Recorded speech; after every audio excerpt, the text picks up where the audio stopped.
On a night when every home team that competed won and every away team was unable to score, we got great matchups from a whole bunch of teams in our coverage area, the Chattanooga Valley, and just great football 3-3 tonight from night 2 of the Chick-fil-A Chattanooga Jamboree here from Finley Stadium. I'm Taylor Ellis, this is John Neal, and we're coming to you with our Red Zone report, our post-game recap, our coverage of tonight's games, and we're just going to jump right into it while we still got some light. John, our first game we saw tonight, Eastridge versus Walker Valley, a really tough, really hard-fought battle. Walker Valley was able to get the victory in the end, but what's something you can really see that stuck out for you from the contest? Well, something that stuck out for the contest is obviously Coach Ryan and the Walker Valley Mustangs are going to take what the defense gives them.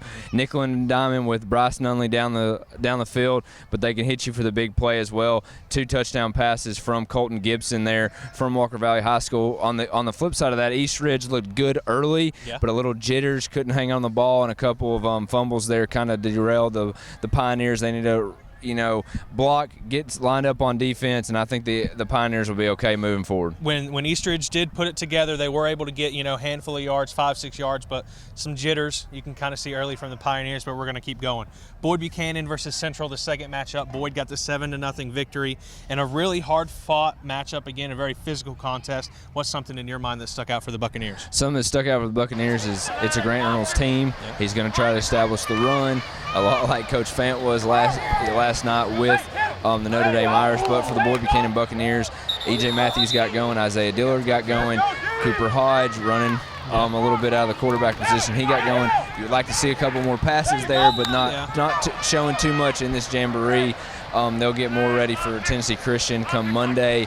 Not anybody from the Buck Faithful thinks that game's going to be, another prep game for week 2. So I look at the Buccaneers to come out and do some business next Friday. Moving forward now, kind of the marquee matchup on the night, a highlight game, Ooltewah 20, Franklin County nothing, and the Owls are who we thought they were coming into this one. 185 some odd yards in 20 minutes of play, 3 interceptions. What's something that really sticks out for the Owls? I said this to multiple people up at the booth. Have you ever watched a team that might look like they're on a mission? That's Ooltewah. And they are not scared to keep their starters in for games like this. They want to get them reps. They got Colin Thurman in, the backup quarterback. He got a touchdown pass. Speaking with someone close to the program last week, he really felt that Cameron Turner, the running back, was coming on. He had a long touchdown run. And a good night for the Owls, both offensively and defensively. Had 3 picks. And defense side of the ball, Jeremiah Jackson almost returned 1 for 6 a little late in the game. And, you just keep itching closer to that Week 5 matchup versus Ray County. Now, no one in Ooltewah is looking past their first 4 games. Spoken with both the offensive coordinator and Drew Atkins and also their receivers coach and Coach Payne. They know next week is Riverdale 6A Power, like one of the bigger teams coming out of Murfreesboro this year in 6A. So watch them, not saying on upset alert either way because both of the teams are very, close-knit. But you just got to keep believing in the Owls and what they're doing, and Logan Elrod taking over that team. Absolutely. Very methodical approach from Ooltewah, and they look in mid-season very, very good, to say the least. Moving forward to a team we mentioned a moment ago, Ray County faced off with East Hamilton, got the 7-0 victory. And I believe I said it in the box, Ray County looks like the most methodical team that we've seen so far this season. What's something that you can kind of take away from that? Well, in fact, they had the most players. Yeah. I didn't think anybody could top Ooltewah, but I called them the invaders from the north because they look like a small army coming onto the field.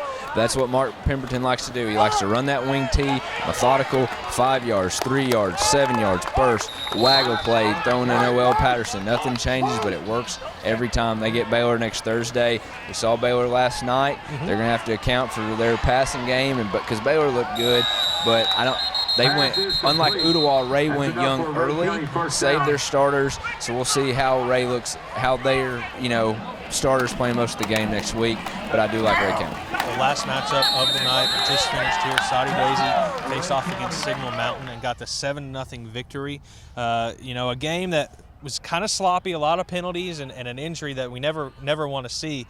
But, a good showing from both teams. Signal's playing a little bit hurt this year in lower numbers than they may have seen in the past couple years. But what's something you can take away from the final matchup of the night? I mean, that's just it. Low numbers for Signal. That's been the talk, behind closed doors. His signal is down in numbers. Are the players buying into Coach Wise? You can tell he is clearly unhappy with his team's performance tonight. It's never good to see someone get hurt on the first play of the game.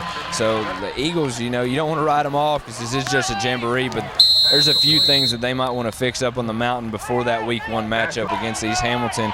We saw East Hamilton tonight against Ray, and they didn't look bad. Jeffrey Coleman doing picking up a fumble, and he looks like a good athlete, but Gatewood didn't show much from East Hamilton, but clearly probably if you wanted to say a biggest loser of the weekend, it would have to be Signal Mountain just because of that injury and because they just kind of seemed lost at times. But on the flip side of that, Saudi Daisy might be a surprise. They did cause a couple turnovers, did cause, a couple tackles for the loss, and everybody's been wondering how they're going to replace Hunter Maynard. Well, Justin Cook, nervous in the early parts of the summer in some passing leagues. Well, he's come on now, chucking the ball deep to Jacob Lemon for a touchdown, had another one to Trey Carter that got called back, a big long run that got called back, and that's what we're talking about penalties. So if they can shore up those things and keep that defensive intensity up, they got Red Bank in our Week 1 game of the week next Friday, and I'm looking forward to it. Yeah, that's going to basically do it for our coverage here. Great matchups on the night from night 2 of the Chick-fil-A Chattanooga Jamboree. We're going to leave here from Finley Stadium, get ready for this upcoming week. We've got great stuff coming your way on the site starting Monday. So be sure to check out the site. We've got our game of the week next week, Thursday and Friday. We're going to be possibly broadcasting both, so be looking out for those broadcasts. But great stuff coming your way here in the near future as we finally kick off football season for the fall of 2015. For John Neal, I'm Taylor Ellis signing off, and we'll see you guys next time.